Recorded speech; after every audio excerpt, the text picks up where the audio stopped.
I always have the honor of welcoming everybody, and it is a really quite a privilege because what is happening tonight is in the spirit of my husband. He loved this store. I'm Carol Minkiti, and my husband was Ifani.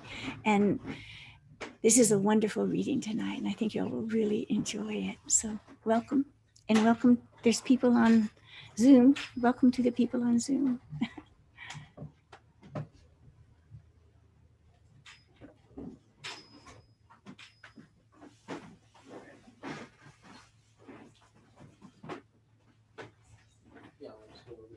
Oh, yeah. Oh.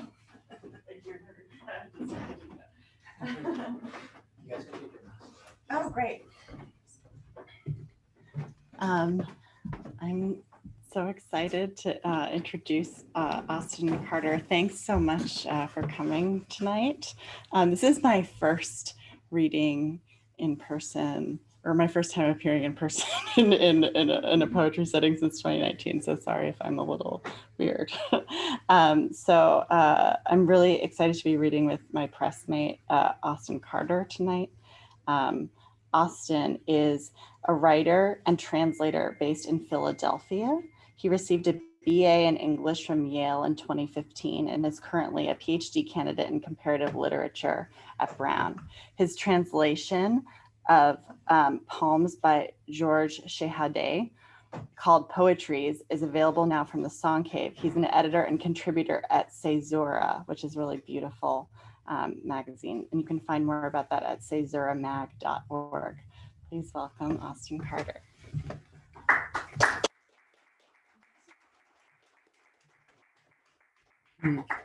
Thank you, Emily. So I'm going to read as many poems as I can in my allotted time.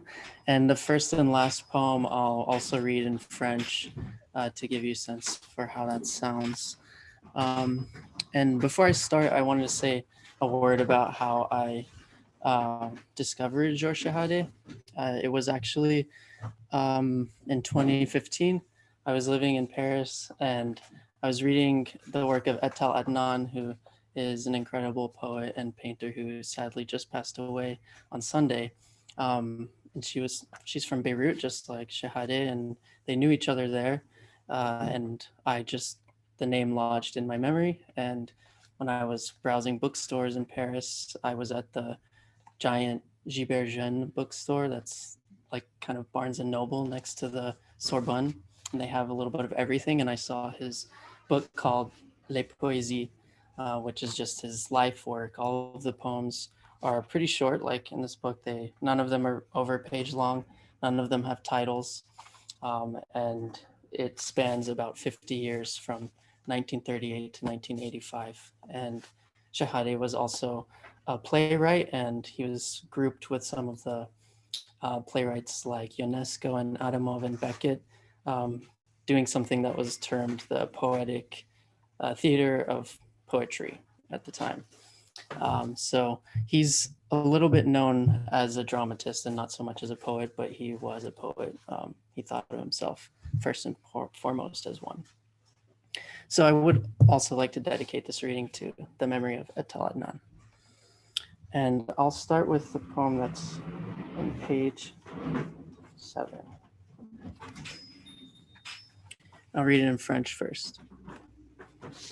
Quand je serai au plus loin de la terre, aux branches tordues comme nos corps, rappelle-toi la patience sereine de mes soupirs. J'avais dit, elle est dans les rochers plus fraîche que les oiseaux. Mais je sais que tu es pauvre comme les prières. Once I'm far from earth, O branches bent like our bodies. Remember my silent sighs? I had said, atop a boulder, she's lighter than the birds. But I know you are poor as prayer.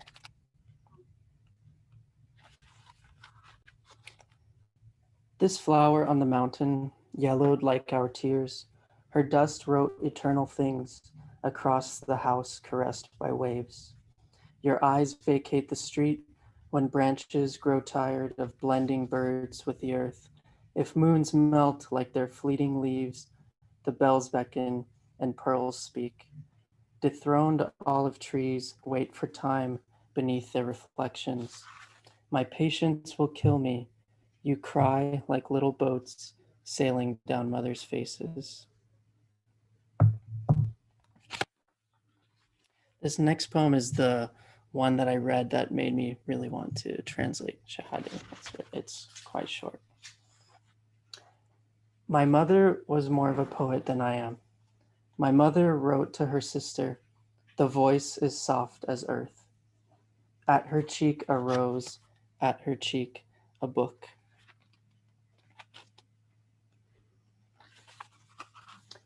When autumn sends a shiver down the mountain, place the swan's eye on your neck.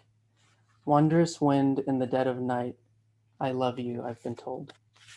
And this poem, I believe, is what inspired the cover photograph. And at this point, I also want to take a moment to thank Ben Estes and Alan Felsenthal, the publishers of the Song Cave, for supporting this work and seeking out really good, interesting, and overlooked writing from all over the world.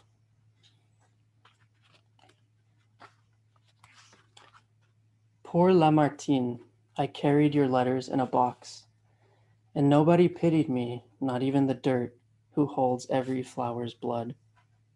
Poet's face at the edge of the water, you untied my entire life like these boats.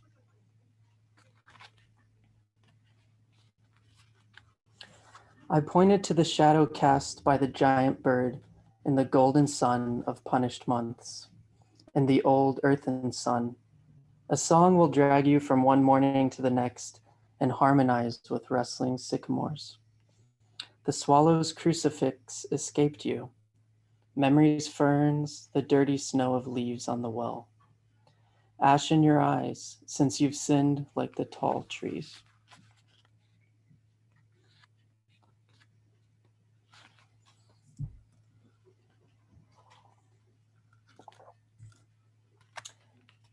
Some gardens have lost their countries. They're alone with the water, blue doves with no nests fly over. But the moon is a diamond of delight, and the child recalls a bright disaster.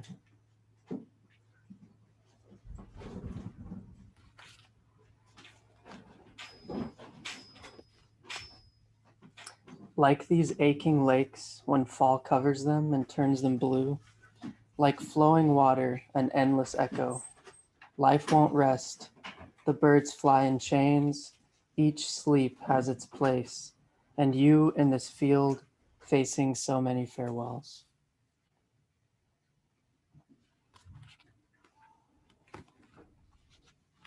This poem is dedicated to Charles Lucet. They don't know this is their last time seeing exiled orchards and familiar shores. Stars swim with arms of salt as beauty saddens the night. They forget this is their last time hearing wind in the garden and the barking image, water resting on red rocks, night with violins of rain. All this magic for nothing if this wasn't the memory of another world, fleshly birds in the meadow, mountains pointed like barns. Oh, my childhood. Oh, my madness. A blind violin mourned us, a stone fountain. Winter, the faceless season when grapes are black.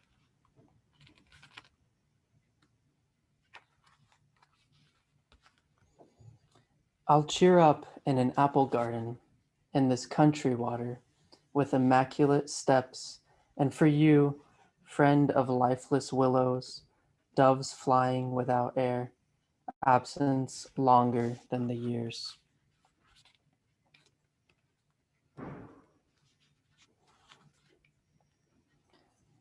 When the bird rends itself with song, leaves might grow silent, doubting their melancholy. In the distance, the tune dies, no longer willing to listen. So we walk our Sunday dogs across the sky and through the orchard, and exile our reflections, giving a shadow to each of evening's children.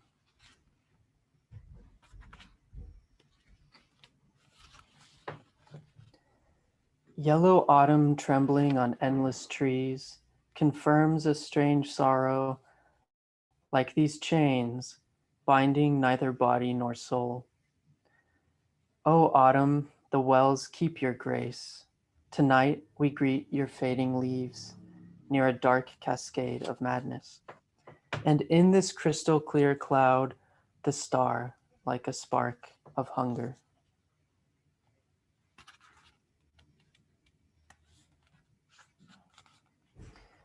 To find the essence of childhood in a room lit softly by thieves, my hands rise as soon as I think. A donkey emerged from a landscape. Sound had no memory. All of these objects of grace, the Arctic bird with its ballad and the useless blue of the sky.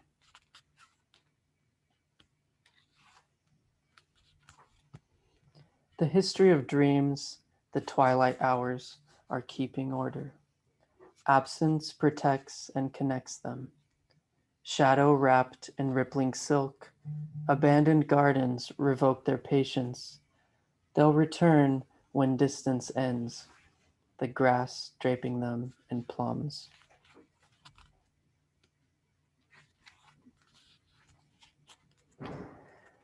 The rose we tuck into an apron inhales and exhales its soul.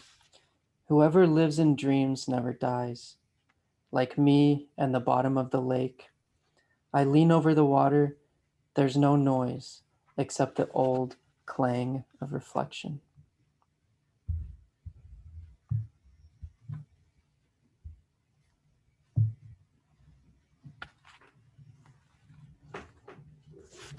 This poem is dedicated to Saint-Jean-Perse, who was a friend and inspiration to Shahade.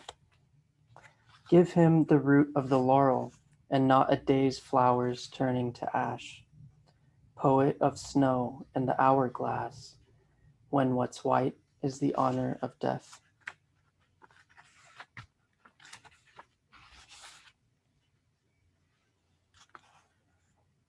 Some nights, saints visit me. They pass through window panes the way we see plants outside. And I know them by their puppet heads, since they like playing with my heart. They step into the house and move toward a purple stage before reverting to their true selves, by which I mean unseen beauty, only testament to this miracle, a forgotten doll, eyes closed like any dreamer.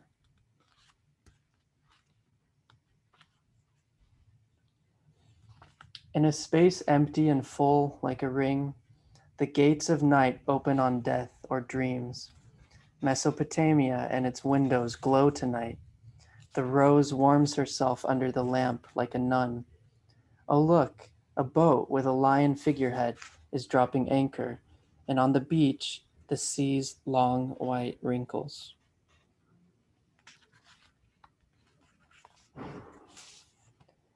Those who stay up late into the night in the absolving dark, warm eyes far from light in the naked air, are travelers from the future. The stars know who stops at their windows, who leaves shimmering ladders at dawn when hunters dig in the silence of open fields.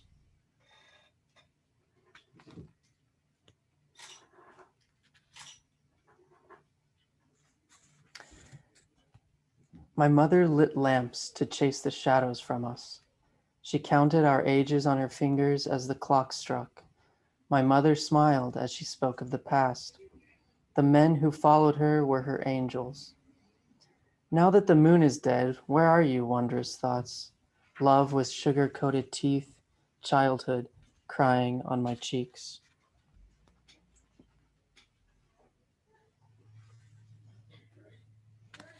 I'll read this one in French too. Elle se levait la nuit pour regarder le Christ. Elle touchait le bronze de sa plaie pour guérir, et son corps tremblait comme du jasmin. J'aime dans l'obscurité la profondeur de votre ombre.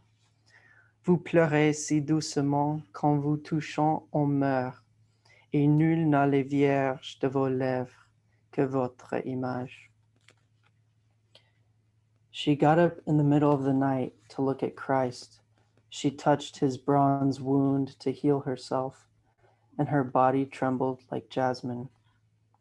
I love the depth of your shadow in the dark.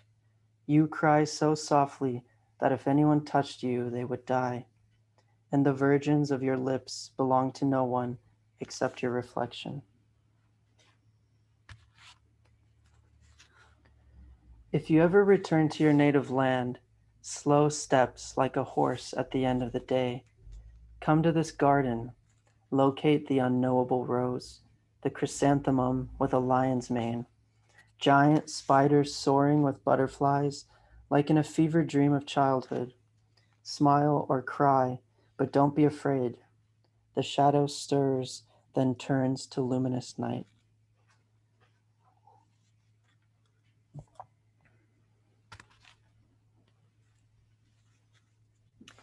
Autumn like a red and yellow net cast over the trees. The smoke of a gentle breeze, a limping crow portends disaster. Dreaming of the girl wandering in the woods, like in a fairy tale, I shout, "Oh love, grant her long life." But the echo returns and twists, losing my words it answers.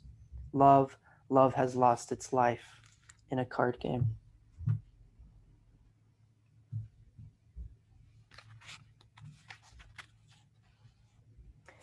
When the sea's sadness and joy blend apart on the shore at sunset, she says, if melancholy surprised me, I'd stretch myself out on the grains of sand, naked and ready to die.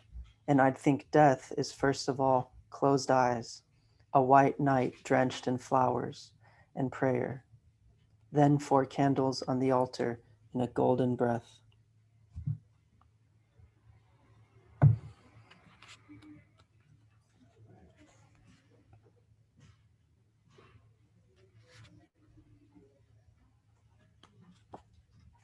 Neither hope nor luck, but the little dried flower in a book, of which only love's ashes remain. How to die when dreaming is still possible.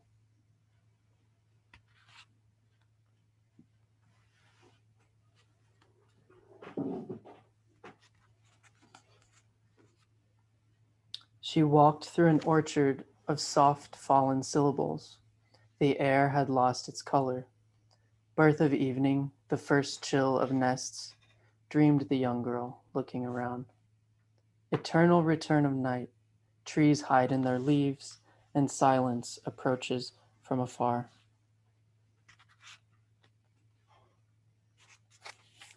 Homage to Fra Angelico. My mother called the angels by their names.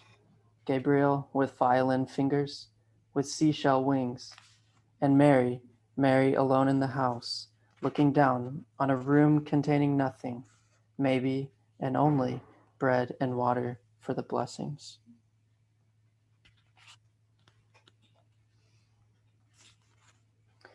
In the village church at dusk, prayers leave their niches. An angel changes walls. Incense shelters sleeping wise men with its shadow. Lilies barely visible at their feet. And across the candlelit sky, icons fly.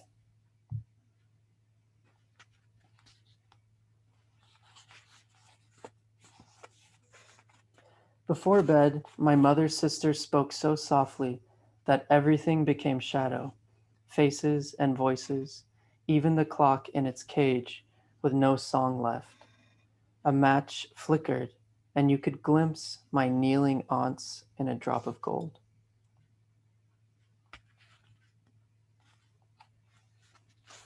The Holy Women.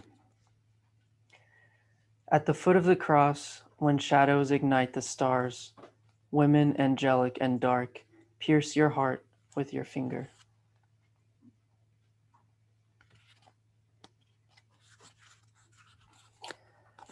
This poem, not words for nothing. This sorrow, not a song for no one. Autumn has arrived with its cold stars, There's still enough wind to escape. The African bird asks the time, but the sea is a journey away, and countries fade into countries. Listen through the branches for the golden sound of a dying tree.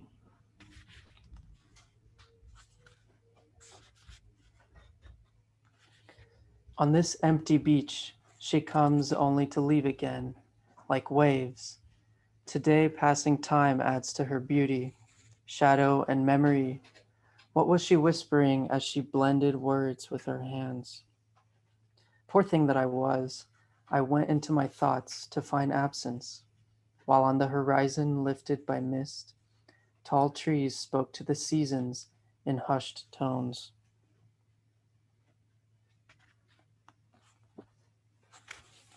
This poem is a memorial for Shahade's friend Nadia Toueni, who was a Lebanese poet.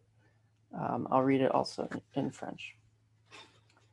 Elle a quitté la main de ses amis pour un jardin tout bleu fermé, où l'oiseau s'envole avec son nid. Yeux noirs, cheveux noirs, et maintenant toutes les beautés de l'ombre sur ses épaules. She slipped from her friend's hand into a garden locked in blue, where the bird carries off its nest. Black eyes, black hair, and all the shadow's beauty now on her shoulders. This is the last one. When eyes vanish in sleep, like faces at the bottom of a well, a dream pours its landscapes over the night sleepers. A dark sky flees its stars. In a window at dawn, a woman bows her head, still unknown in the dream. Thank you.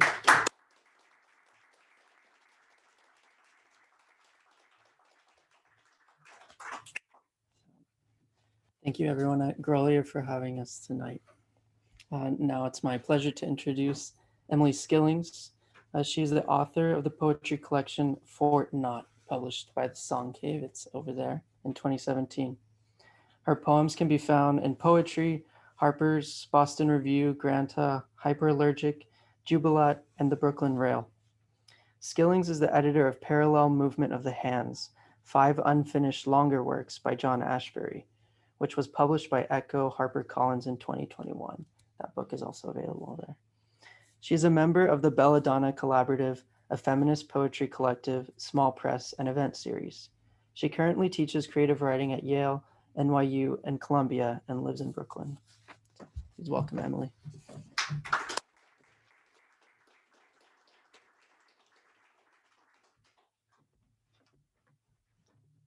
Austin, that was such a beautiful reading, and I can tell it's just such a loving translation. It's so moving. I might actually start with an Ashbery poem from this book, but I haven't figured out which one I'm going to read yet, so I'm going to do this very quickly. Okay, there we go. This is from a manuscript that I found when I was packing up Ashbery's apartment in 2018, tucked in a file cabinet.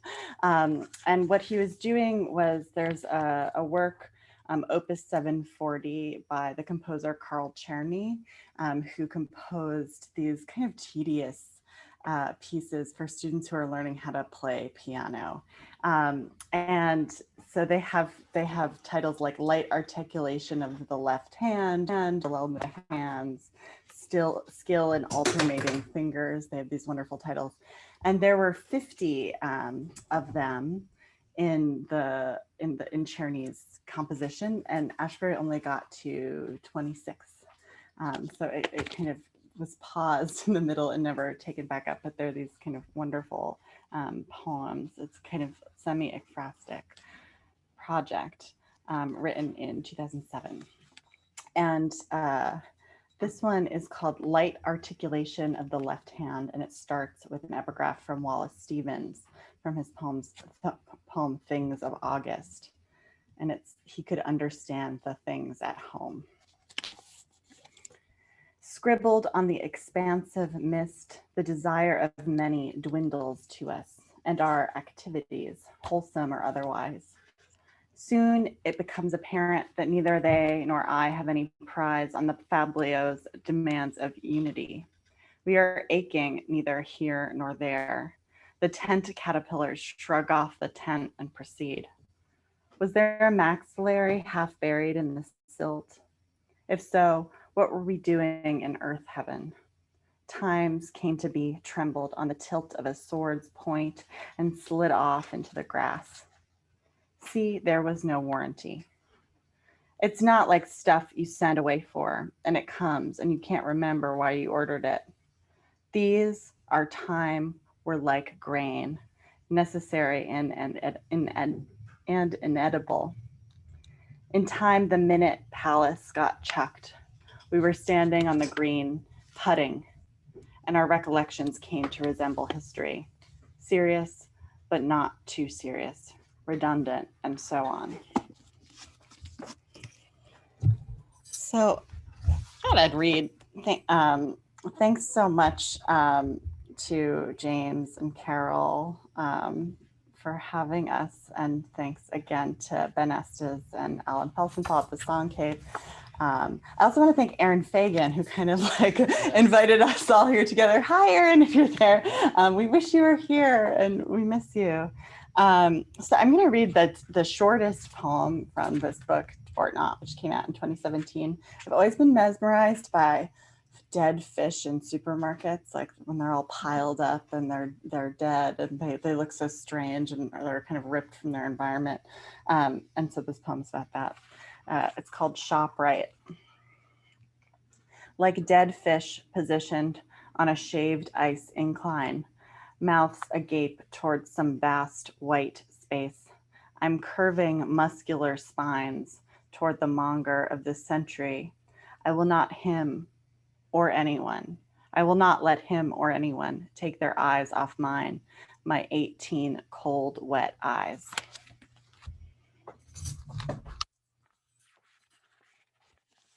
Been writing a lot of animal poems during the pandemic. I got into birding, weirdly. And so here's some bird poems. This one is called Rose-Crowned Night Girl.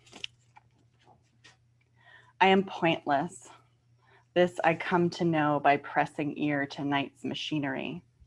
Outside, the words rub each other until they are dull. Calibrate, resurface, surface, invest, investigate, snowy, open, environ, woman, wooden, system. I look where little nodes of language cling like and like to what will have them. The air framed beyond the high window is an invitation. I could grab something, sample the pie and salad. I could recite what I play at knowing, be disassembled by an institution or human person, could get inside a tree and take up position as one who with her yellow eye stalks form. I didn't know I was looking for it, but sure, a chemic silver, a thought darting through another's wet plumage. Must I convene myself again? And it is mournful, the recognition of one's own phrase, a headless fish, there's another fish, width of some finger, writhing, cemented there.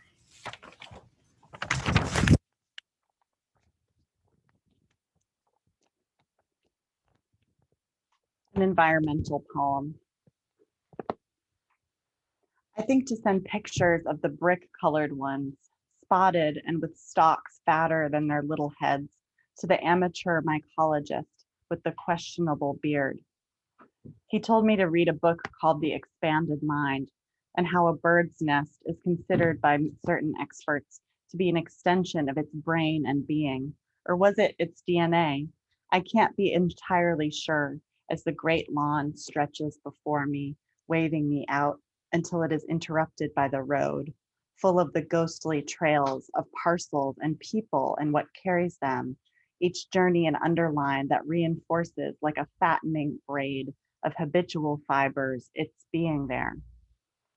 How awful there is a road before me. How awful there is a house behind me. Its bottles and food, dulling syrups, devices, its chemicals, the imprisoned plants and shapes of yielding plushness, paintings of the sea. Must one climb back into its clutches, the coverlet white and cloying as foam? The other option is to go somewhere, but that is where that lizard bitch lives, with her rich stepbrothers, the floods, to carry her. I wear a silk garment studded with miniature islands, receding into a turquoise ocean. Inside, the climate control leaps into action. A tracking number moans into my palm. Today, I have tried to make a poem a trap of twigs and mud, where I am encased and decay. I press against the walls until they are curved by my breast, which pricks against the sharpness of what I've collected, producing little pains, open words, constellations that touch no myth, futureless calligraphies, until my robe is shredded, until the blood weeps down.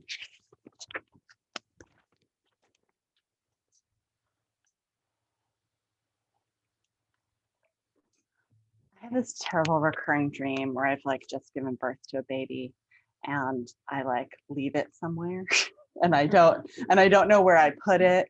And it's like, it's off somewhere, like I'll be at a party, and in one dream, which is in this poem, I like left it under the coat pile, like on the bed. And so I guess this poem is about that. And also about my inability to finish entire poems. It's called Daphne, and it has a real quote in it by the poet Rachel Levitsky. Hi, Rachel. Daphne. This thing happens. You write half a poem and then stop at the first sign of difficulty. So you have all these half poems, the drooping heads of flowers you call lilies as a placeholder, stemless, waiting, open-mouthed. To go back in and look on them is something horrible. Better to forget they are there, like the dream in which you know you've left your little baby all alone, if only you could recall where, and you're trying to stay positive. Was it under the pile of coats or in the closet? It needs the blue and meditative light that runs from your body. Its name, the name of a flower. Dahlia? Delilah? Oh, the pitiful thing must be somewhere, shriveling in a box, an atrophied pile of sound. There is a window, opens onto a field, opens onto a dance floor, opens onto a graveyard. Rachel, your most glamorous friend, muses that the present has become for all children an ambient gel in which the catastrophic and the banal exist at indistinguishable frequencies. She passes you a glass, and soon Delia, or whatever, is only a nagging thought. You have worn the black blouse encrusted in sequins, the pattern venereal, pink, gold, blue. They flash as you twist your bones inside their fleshy and mostly biodegradable case. You repeat a movement that is like wilting at an accelerated speed to remind any onlookers how you once wrote poems. In one, there was a blender full of white glue with a fly swimming in it, with a fly drowning in it. You could stick your hand in, press pulverize or pulse, but to what end? You've neglected the paperwork all your life. Beyond the door, the grass is wet, the lawn strewn with what you can't entirely say.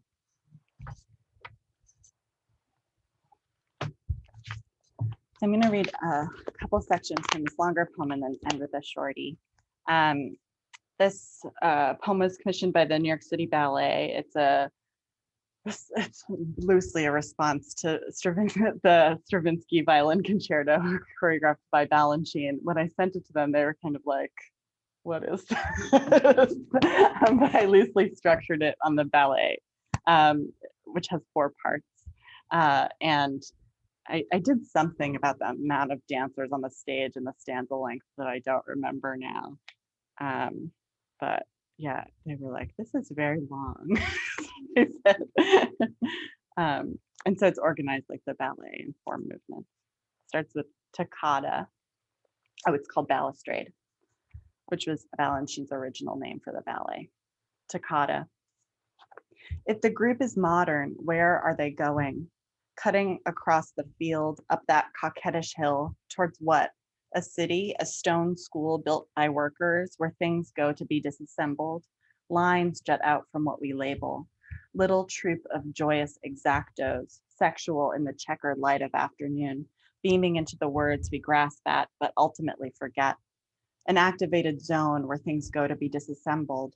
Lines jut out from the urn, the string of glass beads, the stopwatch, an encyclopedia of ranked pills.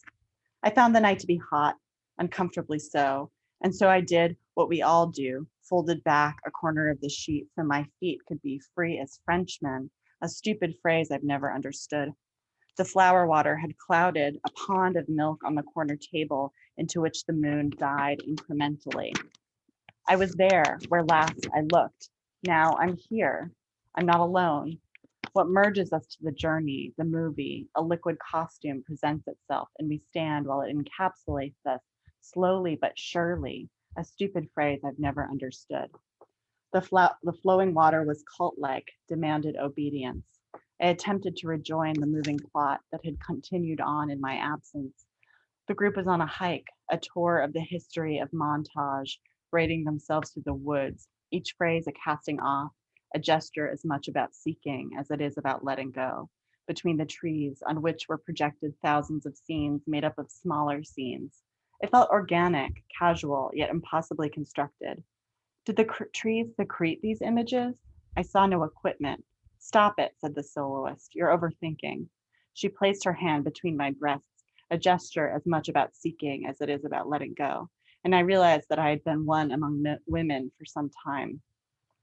This will change soon, the soloist said. A clearing dilated before us, a platter of painted grasses. I had learned of such spaces in books I'd neglected to read. They were essential to selfhood and being with others, something to do with true emptiness in sight, and how both were necessary in order to fully emerge as the opening chord pierces through silence. But was this space made by us, for us, or did it just happen? Look, said a cousin, pointing to the center at a quarry hidden by tall flowers. Reflected in the water was a saying we all knew, something about being with others, emptiness in sight. I looked up from the italicized language to my surrounds. My friends were a semicircle of statues frozen there in the clearing, kneeling at slightly different levels. Marble, exunt, let go of my wet eyes. 2, aria. The countless spines of trees flare up against a dark backdrop. The man and woman bow to the sacred altar of the other's bow. The movement is more of an admission they are living in the same time. You are my contemporary, and in attitudes we have been similarly trained towards evasion and chance. I don't care, I say vigorously, nor do I, you say, with an intensity of feeling akin to crowning oneself in the briefest garden, a tantrum of flowers at our feet. And it's easy to explain. You want to take my hand, but it has become property of the museum. Though I work against it, a thought moves in. So much is presumed, filled in by gossip among the senses. I fear I will always be dumb and tired, that I will never be released from the repetitions of men. My mother told me to change my earrings every day. Change your earrings every day, she told me. It seemed to me that this was a sort of project or assignment regarding variation and choice. The ornament pierces where there is already a lack. So the act is more of a historical reference to a past violence than a violence in itself, a commemorative ceremony performed daily to the sound of smashed enclosures opening to greet the air. Where once I was wounded, now there is nothing but entry. The leg penetrates the circle the arms make. One day you asked me to haunt the back of my own knee, to picture the muscles of my legs and groin as plastic drinking straws through which lightness could be drawn up into a crown, to set the voyage of my gaze just beyond my middle finger, instead of toward the wall, its novel of peeling paint.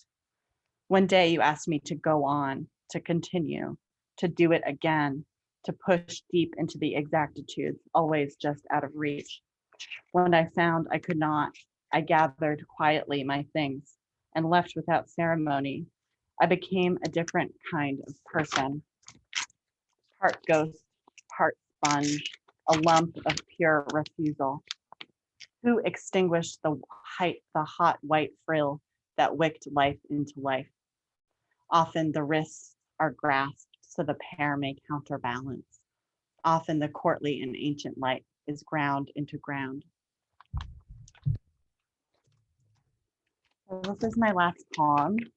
I just wrote it a couple days ago on my phone.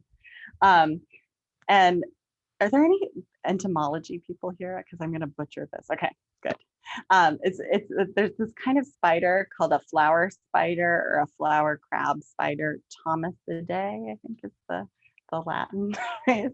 And they don't weave webs. They like take up dwelling inside a flower, and then when a butterfly lands on it, they kind of like drag it into the flower. So this is dedicated to crab flower spiders. Tenant. Crab-like, it uncloaks from itself, removes its own ghostly paper. A leg of mostly air remains in air. The hollowed onion skin bulbs where eyes once lay, look out on the field, the din of it. A new body is painful. Exposed, it must retreat what was once inside, further inside. A globe perched on translucent needles, the articulated twin chooses tomb or home. It violates a form, bud like a fist, like a thought about to give out. There is a pink so clear and pale, a rose can't call it kin. A dwelling clutches close to itself. It's what? Its brief solitude before welcoming the traveler to crawl its repeating galleries, to wait in holy center. It drags the outside air. Thank you.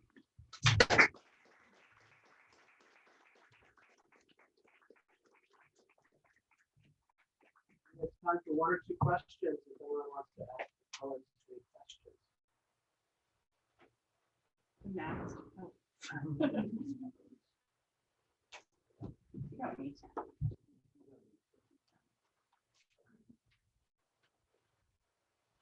Okay, well, otherwise, Great. the next reading we have is on December 1st with Mary Kim Arnold, Nadia Colburn, and Casey Judd. So they'll be in here and online.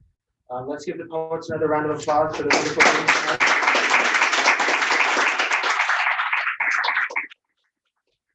There's some books for sale. If everyone can move their chairs up against the wall. Oh, Sarah has a question. Oh, Carol, hi. Austin, you had a chat with him.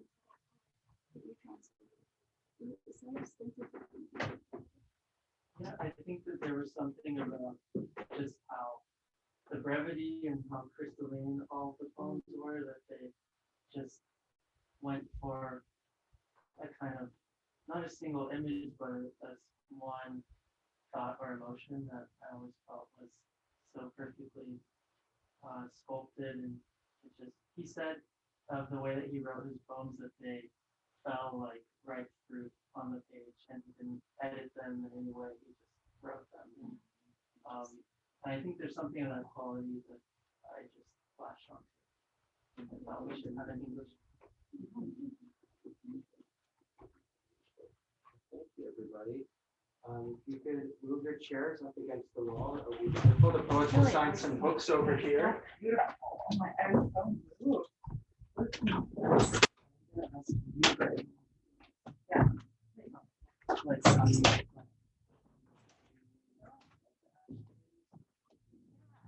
Definitely, there's like